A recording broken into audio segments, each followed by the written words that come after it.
Yemen ইস্যুতে আমরা শুরু থেকেই একটি বিষয়ে সতর্ক করে আসছি, আর তা হলো মধ্যপ্রাচ্যের এই সংঘাত চারদিকে ছড়িয়ে পড়ার ঝুঁকি। সম্প্রতি হুথিরা ইসরায়েলের সামরিক হামলা চালিয়ে এই আঞ্চলিক যুদ্ধে জড়িয়ে পড়ার যে সিদ্ধান্ত নিয়েছে তাতে আমরা গভীরভাবে উদ্বিগ্ন।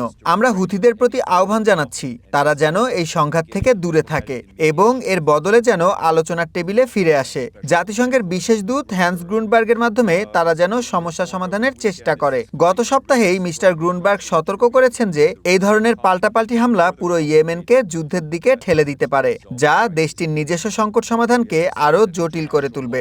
আমরা সব পক্ষকেই মনে করিয়ে দিতে চাই যে কোনো পরিস্থিতিতে আন্তর্জাতিক আইন মেনে চলতে হবে। বিশেষ করে বাণিজ্যিক জাহাজে হামলা বন্ধে নিরাপত্তা পরিষদের যে নিয়ম আছে তা সবাইকে মেনে চলতে হবে। আমরা চাই ইয়েমেনে একটা স্থায়ী শান্তি আসুক, আর তার জন্য ইয়েমেনের সাধারণ মানুষের কথা ভেবে সব পক্ষকেই এই আঞ্চলিক ঝামেলা এড়িয়ে চলতে হবে।